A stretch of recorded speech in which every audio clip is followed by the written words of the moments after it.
Hello साथियों, नमस्कार। स्वागत करता हूं नितिन उपाध्याय के इस नई वीडियो के नए प्लेटफॉर्म पर। उम्मीद करता हूं आप सब बहुत स्वस्थ एवं मंगलमय होंगे और इस नवरात्रि का बहुत ही अच्छे ढंग से एंजॉय उठा रहे होंगे। आज हम उपस्थित हुए हैं यहाँ पर एक नई वीडियो के साथ में, जो रवि कुमार सिहाग का एसए पेपर की जो सीरीज़ चल रही है हमारी यूपीएससी मेंस को लेकर, उसमें आज दूसरा पार्ट हम लेकर आए हुए हैं। और रवि कुमार सिहाग के एसए का दूसरा पेपर, जो इन्होंने जैसे एसए का कईयों इन्होंने दृष्टि में एग्ज़ाम दिया था, उसके अकॉर्डिंग जो दूसरी कॉपी हमको प्रोवाइड हुई है, उस माध्यम से हम सोच रहे हैं कि इस पर भी एक वीडियो बना दिया जाए, ताकि आप लोगों को यह समझने में आसानी हो सके कि एसए को लिखने का जो मॉडरेट तरीका होता है, ढंग होता है, कि कैसे एक टॉपर जो होता है एसए को लिखता है, क्या क्या उसकी थिंकिंग्स होती हैं, यह सारी बातें इसमें जो है दिया गया है। और आप लोग रवि कुमार सिहाग, जो कि ऑल इंडिया रैंक पता ही होगा कि हिंदी माध्यम के छात्रों में से टॉपर रहे हैं, इस बार 18वीं रैंक उनकी टोटल आई है इस बार तो। और उन्होंने 3 बार लगातार यूपीएससी को क्वालिफाई किया है। और उन्होंने अपने इस सीरीज़ में सबसे इम्पॉर्टेंट बात बताई है कि उनका आंसर राइटिंग स्किल जो था, वह उनको एक कामयाब छात्र बनाने में और एक सिलेक्टेड पर्सन बनाने में सबसे अहम भूमिका निभाया है। तो आज हम लोग उनकी इसी स्किल्स के बारे में देखेंगे कि वह उनकी ऐसी स्किल में क्या मुख्य बातें हैं, क्या विशेषताएं हैं, जिसके कारण वो हर बार यूपीएससी को क्वालिफाई कर रहे हैं या क्रैक कर रहे हैं। ठीक है, उम्मीद करता हूँ आप लोगों को बात समझ में आ रही है। चलिए, इसी के साथ हम टॉपिक की शुरुआत करते हैं। यहाँ पे आप लोग नाम देख पा रहे होंगे, रवि कुमार सिहाग। रवि कुमार सिहाग जी हैं, उनका मोबाइल नंबर नहीं दिया गया है। अधिकतम 250 अंक। मैंने बताया है कि यूपीएससी का जो एग्ज़ाम होता है, उसमें एसए का पेपर 250 अंक का होता है। 2 एसए आपको लिखने रहते हैं, एक फॉर्मेट एक अनफॉर्मेट करके होता है, जिसमें इससे 125 नंबर के दोनों होते हैं। इसमें अगर आप 90 से 100 अंक के बीच में प्राप्त करते हैं तो यह अपने आप में बहुत ही अच्छा स्कोर माना जाता है। तो अब यहाँ सेंटर दिल्ली है, यह 2019 का पेपर मिला हुआ है। आप लोग देख पा रहे होंगे, इनका रोल नंबर ये है और माध्यम जो मीडियम हिंदी है। तो हम आगे बढ़ते हैं कि इसमें देखते हैं कि क्या क्या मुख्य विशेषताएं इसमें दी गई हैं। विषय वस्तु है खंड ए, सेक्शन ए और सेक्शन बी करके दिया गया है। अब देखते हैं कि खंड ए में क्या क्या प्रोसेस दिया गया है। देखिए, 1000 से 1200 शब्दों में इसको लिखना है। 1000 से 1200 शब्दों में 125 अंक के 2 पेपर 250 के होंगे। सेक्शन ए में पहला दिया गया है कि तन के भूगोल से परे एक स्त्री के मन की गांठें खोलकर कभी पढ़ा है तुमने। मतलब तन के भूगोल से, मतलब कि किसी के बॉडी को ना देखकर उसके माइंड सेट को, उसके मन को देखना किसी भी लेडीज़ के। यह क्या कभी आपने किया है, क्या समझा है कभी किसी स्त्री को के मन से, कि यह इनकी क्या क्या विशेषताएं हैं, क्या खासियत है इस महिला के अंदर, यह सारी बातें। दूसरा यहाँ पर दिया गया है कि अंतरिक्ष पर शोध, निरर्थक प्रयास या अवसरों का पुंज। मतलब अंतरिक्ष के ऊपर शोध करना जो है, या तो 2 ऑप्शन होंगे, या तो नेगेटिव में या तो पॉजिटिव में, या तो अवसर का पुंज होगा, नहीं तो निरर्थक प्रयास होंगे। अच्छा, इंग्लिश वाले इसको इंग्लिश टर्म में देख सकते हैं, क्योंकि यहाँ पे क्वेश्चंस जो है इंग्लिश में भी नीचे प्रोवाइड किया गया है कि have you ever looked beyond women's body to understand to complex tips of her mind. मतलब उनके का कंपेयर किया आपने कभी, कि उनके माइंड को, उनके बॉडी को छोड़कर उनके माइंड से कभी उनको जानने की कोशिश आपने की है। ऐसे तीसरा वाला है प्रकृति की अनदेखी विनाश का आमंत्रण पत्र है।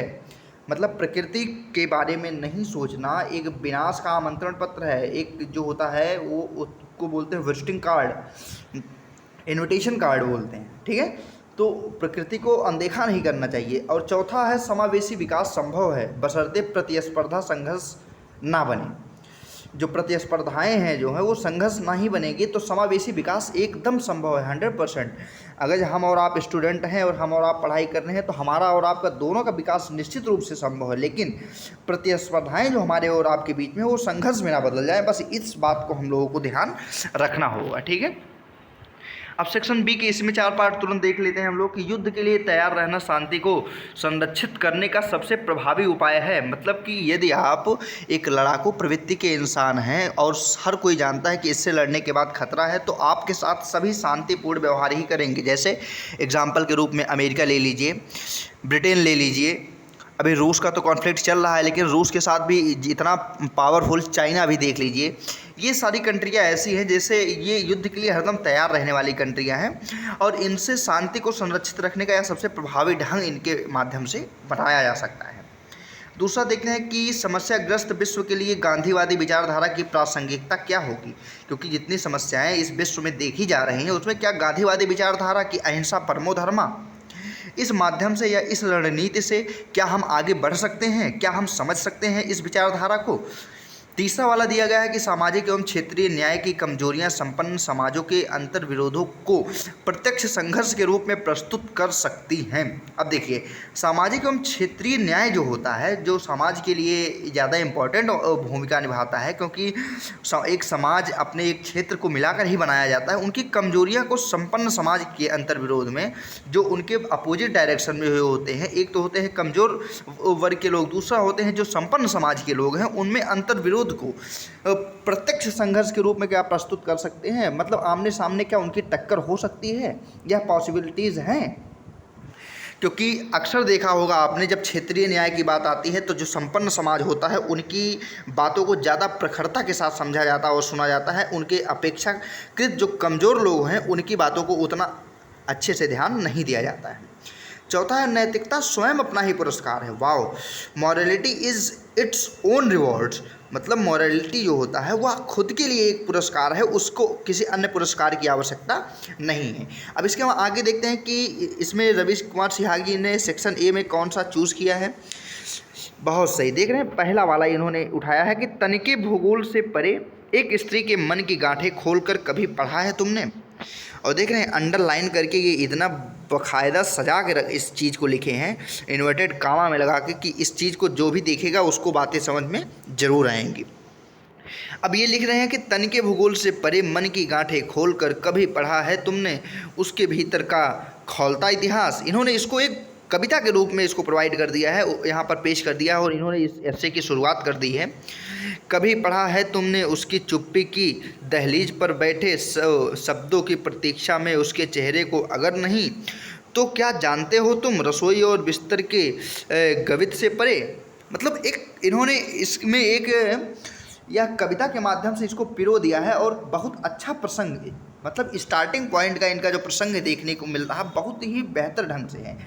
अब देखिए हेडिंग डाल रहे हैं कि एक स्त्री के बारे में, उसके बाद लिख रहे हैं निर्मला, एक स्त्री के बारे में एक कविता थी जिसको लिखा था निर्मला पुत्तुल जी ने, पुत्तुल ने लिखा था और उन्होंने उस कविता को यहाँ पर कोट किया हुआ है। देखिए मैंने पहले भी वीडियो में बताया हुआ है कि कोटेशन किसी भी का, कोई सा भी दोहा होगा, कोई ऑथेंटिक चीज़ें जो किसी भी, जैसे कोई अप्रूव्ड जैसे अखबार हुआ, कोई बुक हुआ, कोई ऑथर हो गए, इन सब की बातें जो होती हैं ऑथेंटिक प्रोसेस पे जो होती हैं, किसी महापुरुष की कोई भी बातों को ले आकर यहाँ पर कोट कर देना किसी भी ऐसे में जान डाल देने का काम करता है। आगे देखते हैं कि इसमें और क्या प्रोसेस इन्होंने दिया है। लिख रहे हैं कि कोई भी विचार निर्वाण में पैदा नहीं होता है, निर्वात में पैदा नहीं होता है, उसके जन्म के पीछे, उस विचार को पीछे का इतिहास, उस समय के समाज, भूगोल, संस्कृति आदि में कुछ ऐसी परिस्थितियां होती हैं जिनमें घात प्रतिघात से विचार का बीजोरोपण होता है। मतलब कह रहे हैं कि कोई भी विचार जो होता है वह उसके जन्म से पैदा नहीं होता है। जन्म एक ओनली वन ऑप्शन नहीं है कि किसी भी विचार को मतलब किसी के माइंड में कोई सा भी विचार आता है, उसके लिए तमाम फैक्टर्स होते हैं, जैसे सामाजिक होता है, आर्थिक होता है, राजनीतिक होता है, धार्मिक होता है। यह सारी परिस्थितियां मिलकर किसी के भी व्यक्ति के माइंड सेट को जो होती हैं वो क्रिटिसाइज किया करती हैं। ठीक है, तो इसमें अब एग्जांपल दे रहे हैं, जैसे नारी रहस्य का सिंधु है। मतलब नारी जो होती हैं वो रहस्य की एक बहुत सिंधु, अपनी विशालतम नदियों में से एक आती है, तो वो समझाना चाह रहे हैं नारी उसी में से एक आती है। बिछू न कछु नारी गति जानी, तुलसीदास जी ने लिखा है कि विधि मतलब विधाता भी नारी की गति को नहीं जान सके हैं। मतलब नारियों में इतना रहस्य छिपा हुआ है कि उनको भगवान को भी जानने में एक बार समय लग जाता है। ऐसी बातों को यहाँ पे बताना चाह रहे हैं, तुलसीदास जी को कोट कर रहे हैं। देखिए कोट जब करते हैं किसी भी व्यक्ति को तो वह अपने आप में बहुत ही इम्पोर्टेंट फैक्टर हो जाता है, वो समझने के लिए बहुत ज़्यादा उपयोगी हो जाता है कि कैसे कैसे किन किन महानुभावों ने हमारे उस पॉइंट को लेकर क्या क्या अपनी विचारधाराएँ दी हैं, वह चीज़ समझना बहुत इम्पॉर्टेंट हो जाता है। आगे देखते हैं कि हम लोग इसमें क्या दिया गया है। देखिए यहाँ पे मनुष्य का नहीं बल्कि शारीरिक रूप से भिन्न मूर्त का एहसास होता है। आप लोग देख रहे हैं कि जो जो चीज़ें इंपॉर्टेंट होती हैं, जहाँ सेक्स एक जैविक अवधारणा है वही जेंडर एक समाजशास्त्रीय अवधारणा है। वाव, यह कितना अच्छा कोटेशन है, इन्होंने इसको अंडरलाइन कर दिया है कि मतलब इस पे नज़र जरूर पड़नी चाहिए आपकी या हमारी, किसी की भी, जो भी इसको कॉपी चेक करेगा। पितृसत्तात्मक, पितृ स्थानिकता और पितृ वैश्विकता जैसी अवधारणाएं विकसित हुई हैं जो आज की नारी समस्या की मूल जड़ें हैं। इन्होंने 3 प्रोसेस में पितृ सत्तात्मकता को बताया है कि जो नारी की समस्याओं को मतलब ग्रोथ करा रहे हैं, उनकी जड़ को मजबूत कर रहे हैं, पितृ स्थानिकता हो गए, और पितृवंशीयता की बात की है। आगे देखते हैं कि लैंगिक पूर्वाग्रह क्या होता है। वो पूर्वाग्रह यूं ही नहीं बने हुए हैं। समाजशास्त्रियों के अनुसार प्रारंभ में स्त्री की परिस्थिति पुरुष की अपेक्षा उच्च थी। आप लोग देखे पढ़े होंगे, सुने होंगे कि गार्गी थी, अहिल्या थी, होलकर थी, विजयलक्ष्मी पंडित थी। ये सब स्त्रियां जो थी अपने आप में एक मिसाल कायम करके रखी हुई थी। 9वीं साढ़े में जब वो प्रतिस्पर्धावाद संवाद का स्टार्ट हुआ तो उस टाइम पर गार्गी ने संवाद किया था। तो याज्ञवल्क्य के साथ में याज्ञवल्क्य और गार्गी का संवाद आज भी आप लोगों को अभिज्ञान शकुंतलम और आदि पुस्तकों में देखने को आप लोगों को मिल सकता है कि यहाँ पर किस तरीके से महिलाएं जो काफ़ी सशक्त हुआ करती थी, फीमेल जो होती हैं वो काफ़ी सशक्त हुआ करती थी मेल के कंपेयर में। मतलब इनकी अगर सशक्तता की बात करें, इक्वालिटी जो थी एक लेवल पर थी।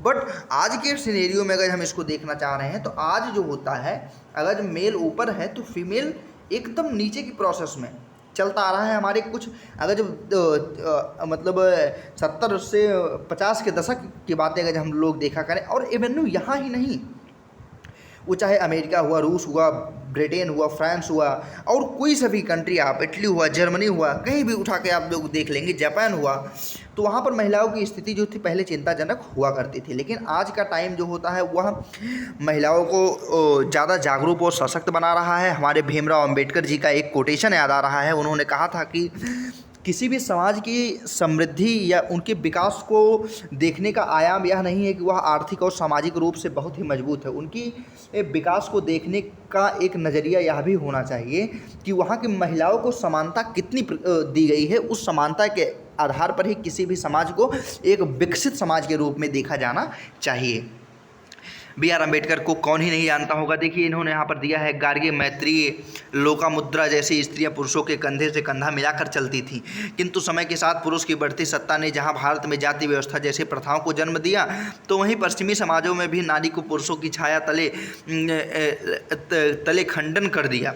अस्तु जैसे महान चिंतकों ने भी नारी की स्थिति को दोथम दर्जे का मानकर उसमें विवेक जैसे गुणों के अभाव की बात की है। देख रहे हैं कि अरस्तु को यहाँ पर कोट किया जा रहा है, कितने महान लेवल के जो लेखक हैं उनको कोट कर रहे हैं। अब देखिए यहाँ पर योनि नहीं है रे नारी, वह भी मानवीय प्रतिष्ठित है, उसे तुम स्वतंत्र करो, वह रहे नर पर आवश्यक है। मतलब यहाँ पे कोटेशन करके बताना चाह रहे हैं कि वह एक नारी जो होती है उसको स्वतंत्रता मिलनी ही चाहिए, क्योंकि वह मानव पर कब तक मतलब टिकी रहेगी यह सोचने का विषय एक बन जाता है। आगे देखते हैं कि चर्चा पर दूसरा पक्ष यह है कि किन स्तरों पर नारी को एक शरीर मात्र समझा जाता है। सर्वप्रथम परिवार के स्तर पर एक लड़की का लालन पालन केवल गृह कार्यों को करने वाले जीव के तौर पर किया जाता है। समाजीकरण की प्रक्रिया में उसे एहसास कराया जाता है कि वह केवल पुरुषों के अधीन है। वस्तुतः विवाह प्रथा में जो पितृ स्थानिकता का तत्व है वह भी स्त्री को पुरुष का पिछलग्गू साबित करता है। बहुत सही, यहाँ पर कितना प्रोसेस इन्होंने अच्छा बताया हुआ है, देख रहे हैं। और एक रिदम नहीं टूट रहा है, सबसे बड़ी बात। एक लाइन को पढ़ने के बाद ये मन कर रहा है अंदर से कि नहीं दूसरी लाइन पढ़नी ही चाहिए। देखते हैं कुछ जानने को मिलेगा, कुछ समझने को मिलेगा कि दूसरी लाइन में लिखा क्या गया है। तुलसीदास ने भी रामचरितमानस में सीता को आदर्श पत्नी दिखाया है। वाह, क्योंकि वह अपनी पत्नी सास को की देखभाल समुचित रूप से करती हैं। आदर्श पत्नी के रूप में यहाँ पर दिया गया है। कौशल्यादि सासु घर माही सेवई सबही याद मन नाही। मतलब उनकी सेवा करने के लिए अगर आप यहाँ पर रहोगी तो उनको उनके मन में इस चीज़ की कोई भी दुर्भावना प्रकट नहीं होगी, ऐसा वह बताना चाह रही हैं। अब यहाँ पर देख रहे हैं कि अग्नि परीक्षा से होकर गुजर कर अपने चरित्र की परीक्षा देनी पड़ी थी। इसी प्रकार समाज के स्तर पर जाति व्यवस्था में विद्यमान शुद्धता एवं प्रदूषण की संकल्पना घर की बेटियां बंधुओं को घर को चौखट तक सीमित करती हैं। उनका घर से बाहर निकलना, स्वतंत्र घूमना, प्रेम करना, जाति बिरादरी में अपमान समझा जाना, आधुनिक समय में ऑनर किलिंग की समस्या इसी व्यवस्था का प्रतिफल प्रतीत होती है। कितना अच्छे ढंग से इन्होंने इस प्रोसेस को बताया हुआ है और बीच बीच में कोटेशन ये नहीं छोड़ रहे हैं, आप देख पा रहे होंगे इनमें। औरतें काम पर निकली, बदन घर पर रख कर वे जिस्म तो मतलब कि जिस्म जो खाली मिला तो मर्द आ बैठे। अगर ये जिस्म खाली मिल गया तो मर्द आकर बैठ गए हैं। औरतें काम पर निकली, बदन घर पर रख के अपने आई हैं।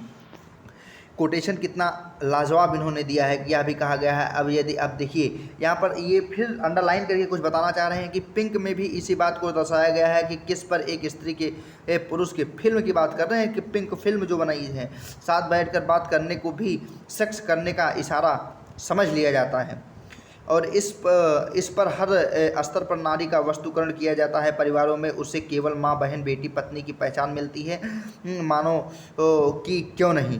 पंचायतों में आरक्षण मिला तो सरपंच की कुर्सी पर सरपंच पति आ बैठे। संसद में गई तो वो भी हालिया समय में एक नेता द्वारा अध्यक्ष के संबंध में ऐसी बात कह डाली कि एक ओर जहाँ पुरुषों में सामंती मूल्यों का प्रदर्शन होता है, वहीं दूसरी ओर वह बात नारी की स्थिति को भी पुरुषों की नज़र से बचाया करती हैं।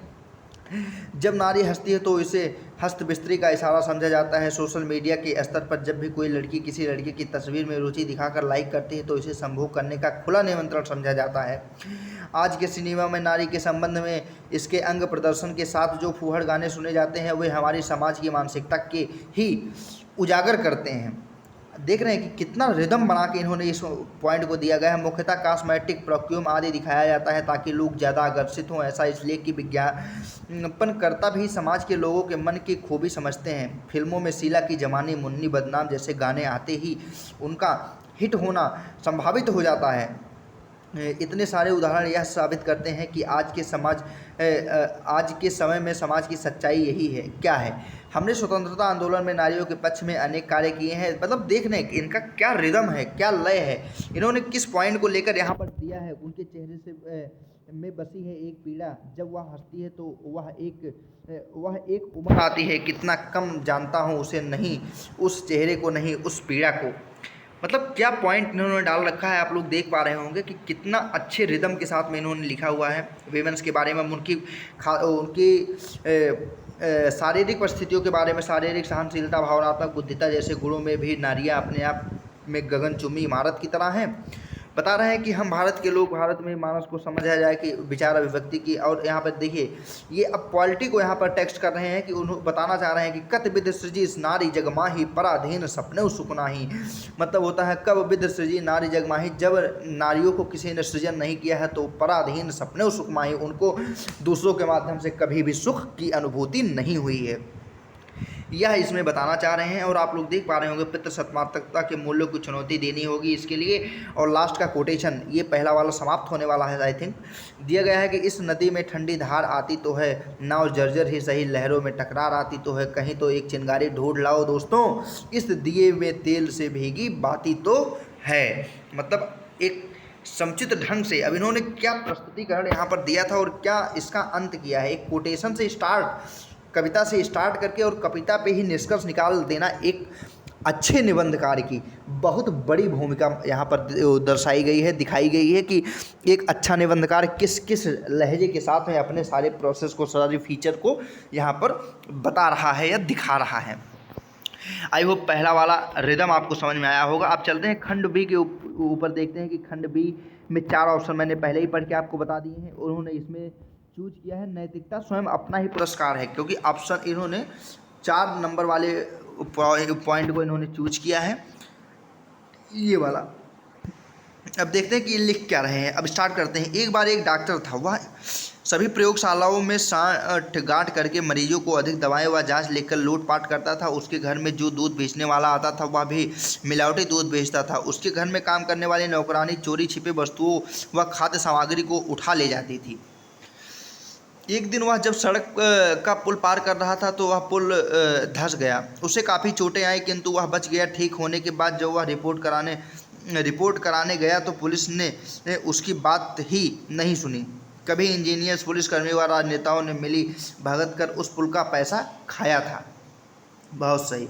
उपयुक्त कहानी में से जो परिस्थितियाँ दिखाई पड़ रही हैं वे कैसी भयावह बिंबों की सृजना हमारे मस्तिष्क में कर रही हैं। यदि हम इस मतलब देख रहे हैं कि एक कहानी को पहले उन्होंने यहाँ पर कलाकार किया, उसके बाद उसके माध्यम से समझाना चाह रहे हैं कि नैतिकता हमारे लिए एक खुद पुरस्कार के रूप में है। अगर हम नैतिकता, एथिक्स को अपने मतलब इम्प्रूव करते हैं तो वह हमारे लिए कितनी भी अच्छी चीज़ हो सकती है। अब बताना चाह रहे हैं इसमें आगे देखने कि कोई चाहे जहाँ पर सभी व्यक्ति भ्रष्ट, बेईमान, काफ़ी कपटी, चोर, कर्महीन, यह सब चीज़ें बता रहे हैं। उसके बाद एक कोटेशन डाल रहे हैं, ये सामना विद्या न तपो न दानम ज्ञानम न शीलम न गुणो न धर्मम ते मृत्युलोके भूर्विभाव भूतः मनुस्थ रूपेण मृगाश्च रिंता। जो मृतलोक में भी आविर्भाव पूर्ण होकर भी कृत्य करते हैं वह मनुष्य रूपेण में एक मृग के समान है, एक जानवर के समान है। सर्वप्रथम नैतिकता की परिभाषा पर विचार करें तो नैतिकता उन मूल्यों, मानकों व प्रतिमानों का समुच्चय है जो व्यक्ति के कल्याण व आनंद युक्त जीवन के लिए आवश्यक होते हैं। मतलब एक रिदम देखिए, एक लाइन के बाद दूसरे लाइन की कनेक्टिविटी इतनी ज़बरदस्त इन्होंने दिखाई हुई है इसमें, और टाइम पर ये पैरा को भी चेंज करते रहे हैं। परिभाषा पर चर्चा के उपरांत हम इस बात की चर्चा करेंगे कि नैतिकता किस पर स्वयं अपना ही पुरस्कार है, अर्थात नैतिकता रखने से ही सभी लाभान्वित होंगे। भारतीय व पश्चिमी सभी विचारकों ने नैतिकता की विचारधारा व प्रतिमान तय करते समय यह बताया कि किस प्रकार प्राचीन व्यवस्था में अराजकता की स्थिति को नैतिक मूल्यों के द्वारा शामिल किया गया है। सिद्धांत चाहे कौटिल्य का मत्स्ययान हो या हॉब्स का सोशल कॉन्टेक्स्ट का हो, मतलब या एक तो ये इंडियन राइटर को कोट कर रहे हैं, दूसरा ये फॉरेन राइटर को भी कोट साथ में ही कर रहे हैं, ताकि आप जिससे सीखना चाहें, चाहे इंडियन राइटर हो, चाहे कोई फॉरेन राइटर हो, चाहे कोई सा भी राइटर हो, उनके माध्यम से अगर आप इसको समझना चाह रहे हैं तो आपके लिए बहुत ही पॉइंटफुल चीज़ें हैं। आप इसको देख पा रहे हैं कि सर्वप्रथम यदि भौतिक विकास या संसाधनों के संग्रह को जीवन की सार्थकता या पुरस्कार समझा जाए तो इस प्रक्रिया में नैतिकता का योगदान असंदिग्ध है। नैतिकता का योगदान असंदिग्ध है, मतलब इसमें कोई सा भी दुविधा की बातें नहीं होंगी या संदिग्ध पूर्ण प्रोसेस नहीं है कि नैतिकता का योगदान इस समाज के लिए कितना सार्थक होने वाला है। एक संसाधन के रूप में इसका उपयोग किया जा सकता है। और अब बौद्ध धर्म को ये कोट कर रहे हैं, जैन धर्म की औचार्य का सिद्धांत हो या बौद्ध धर्म का संपत्ति जरूरत से ज़्यादा इकट्ठा ना करने का सिद्धांत हो, दोनों यही बातें हैं। प्रकृति मनुष्य की आवश्यकताओं को तो पूरा कर सकती है मगर उसके लालच को नहीं। यह महात्मा गांधी जी का कथन है जिसको यहाँ पर कोट किया है इन्होंने। महात्मा गांधी जी का एक और कोटेशन इसमें हम आपको ऐड करवाने की कोशिश कर रहे हैं। आई थिंक आप लोग बातों को समझ पाएंगे कि उन्होंने कहा था कि यदि एक आवश्यकता से अधिक यदि आपने धन अर्जित कर लिया है तो वह धन डोनेशन करने योग्य है, ना कि अपने आने वाली पीढ़ियों के लिए बचा कर रखा जाए, क्योंकि आने वाली पीढ़ियों के लिए अगर आप धन बचा कर रखेंगे तो वो कर्तव्य विमुख हो जाएंगे, अपने कर्तव्य से भटक जाएंगे और कोई भी कर्तव्य करने की कोशिश नहीं करेंगे। अब यहाँ पर पर्यावरण व जलवायु की समस्या को अनियंत्रित उपयोग का ही परिणाम बताया जा रहा है। और देख रहे हैं मतलब किस लेवल पर, किस सिस्टम पर आकर इन्होंने इस पॉइंट को डाल रखा है। यहाँ पर गांधी जी की नैतिकता को बिना व्यापार में पाप की संज्ञा दी गई है, और एरिक फ्रॉम जैसे मनोवैज्ञानिक ने दुनिया को आगाह किया है कि वह पुरस्कार to have and to be, अगर ये इन्होंने कोट किया है। Bill and Melinda Gates Foundation को भी कोट किया है इन्होंने। रहमन यो सुख होत है पर उपकारी संग बाटनवारी को लगे जो मेहंदी के रंग, मतलब कि जो नैतिकता में दूसरों की मदद करता है उनको भी मतलब फल उसका मिलता है। जैसे कि मेहंदी का पत्ता लगाने से ही नहीं, सिर्फ मेहंदी के पेड़ को बांटने से भी, पत्ते को बांटने से भी मेहंदी का रंग उस आदमी के हाथों में चढ़ जाता है। यह वो बताने की कोशिश कर रहे हैं। जो दूसरे का उपकार करते हैं, साथ देते हैं, सहयोग करते हैं, उनको भी उसका लाभ अवश्य ही मिलता है। देख रहे हैं कि यह किस हिसाब से rhythm by rhythm, process by process बीच बीच में कोटेशन डाल रहे हैं। अच्छे अच्छे लोगों को कोट कर रहे हैं। राम हो, दधीची हो, राजा दंतिदेव हैं, राजा शिवी हों, और मृतकों जैसे मृतकों का हो रिश्ते के मूल्यों के स्तर पर अडिगता प्रदर्शित करती है। बता रहे हैं धनुषो पुसर जसकीरत गास, फूल मरे पर मरे ना बास। बास नहीं कभी मरता है, फूल बेशक मर जाता है। और वही बताना चाह रहे हैं कि स्त्रियों के नैतिकता को लेकर कितनी बड़ी पॉइंट यहाँ पे देखने को हमको मिल रहा है। तो इनके रिदम को देख रहे हैं, और एक तो इनका लहजा जो है इतना वस्तुनिष्ठ है, मतलब इतना सार्थक पॉइंट पर है कि एक एक पॉइंट में कहीं गलती देखने को नहीं मिल पा रही होगी। आप लोग भी देख रहे होंगे, पढ़ रहे होंगे। अगर आपको भी इसमें कहीं कोई सी भी कमी दिख रही है तो वह कमेंट सेक्शन में आप लोग तुरंत बताएं। आगे देख रहे हैं कि चाहे कांट की निरपेक्ष धारा हो या कर्तव्य को केवल कर्तव्य के रूप में देखती है, या उपयोगिता की धारा में किसी कर्म की नैतिकता को परिणामों के तराजू पर तौली जाती है। इस पॉइंट को देख रहे हैं, दिया गया है कि नैतिकता साधन भी है और साध्य भी है। जैसा कि एक ब्रेंडल ने कहा था कि मतलब एक एक पॉइंट को लेकर इतना अच्छा कोट कर रहे हैं कि अपने स्तर पर कार्य करते हैं तो समाज, राष्ट्र, विश्व में परिवर्तन अवश्य भावी हो जाता है, और हर व्यक्ति अपने स्वधर्म के अनुसार आनंदमयी व सार्थक जीवन जीता है। यही नैतिकता का पुरस्कार होता है। मतलब इन्होंने इस पॉइंट को लेकर यहाँ पर अपना ऐसे का एंड कर दिया है।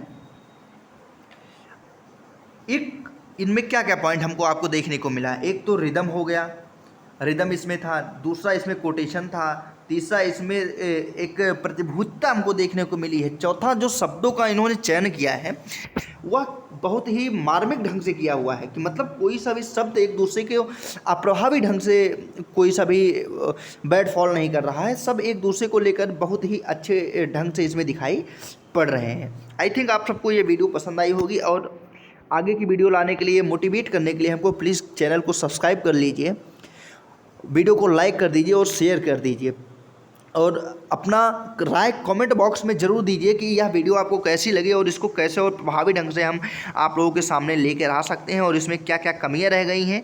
इसमें एक चीज़ बता दें कि इसमें कम से कम 125 नंबर का अगर ये पेपर था, इसमें 90 से 100 अंक तो इनको डेफिनेटली मिले ही मिले होंगे, और यह अपने आप में ऐसे के लिए सबसे अच्छा स्कोर माना जाता है, बहुत ही सेफ स्कोर माना जाता है, जो इंटरव्यू की राह आपकी सशक्त कर सकता है और आपको एक रैंकर बना सकता है। तो इसी के साथ वीडियो को एंड करते हैं और मिलते हैं नेक्स्ट वीडियो के साथ। तब तक जय हिंद।